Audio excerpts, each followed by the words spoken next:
Jousen historia metsästysaseena ulottuu ihmisen esihistoriaan. Muinaisten ihmisten toimeentulo ja metsästyssaalis oli pitkälti riippuvainen jousen käytöstä. Keskiajalta alkaen tuliaseet korvasivat jousen ja sen käyttö metsästyksessä väheni nopeasti tehokkaampien aseiden myötä. Riistaeläinten elintapojen ja anatomian tuntemus on tärkeää. Jousella ammutaan läheltä ja laukauksen on osuttava eläimen vitaalialueelle. Saaliseläimen lähelle pääseminen sen huomaamatta, lyhyet ampumaetäisyydet sekä äänettömästi lentävä nuoli ovat aina kiehtoneet metsästäjiä.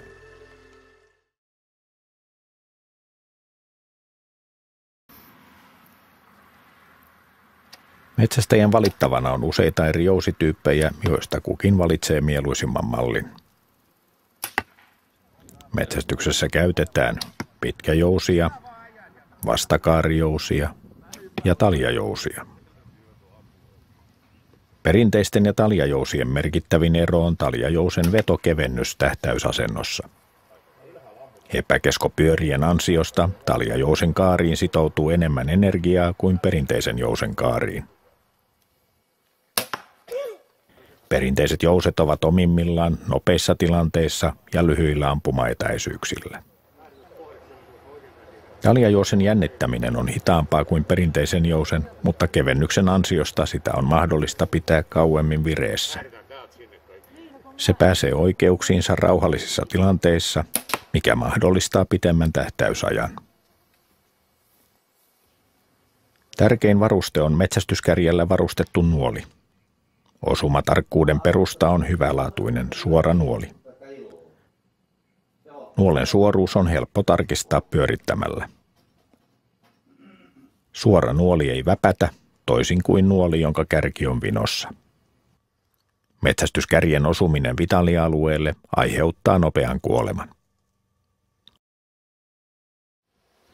Vitaalialue voidaan ajatella pallona eläimen rintakehässä.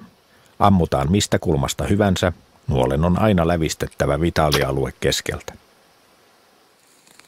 Metsästäjän on tiedettävä saaliseläimensä osuma-alueen sijainti ja koko ja harjoiteltava tähtäämistä oikeaan paikkaan. Eläimen vitaalialueelle osumista tulee harjoitella ja jokaisen pitää määrittää itselleen varma etäisyys.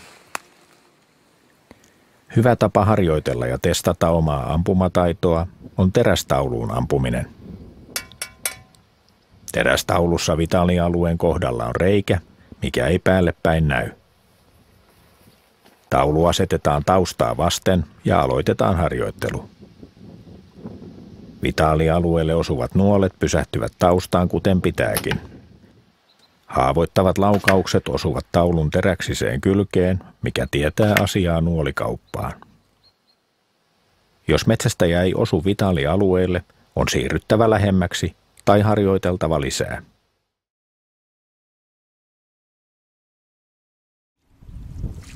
Metsästysjousta voi käyttää kaikissa metsästysmuodoissa, mutta parhaimmillaan jousi on lyhyillä ampumamatkoilla ammuttaessa paikallaan olevaa eläintä.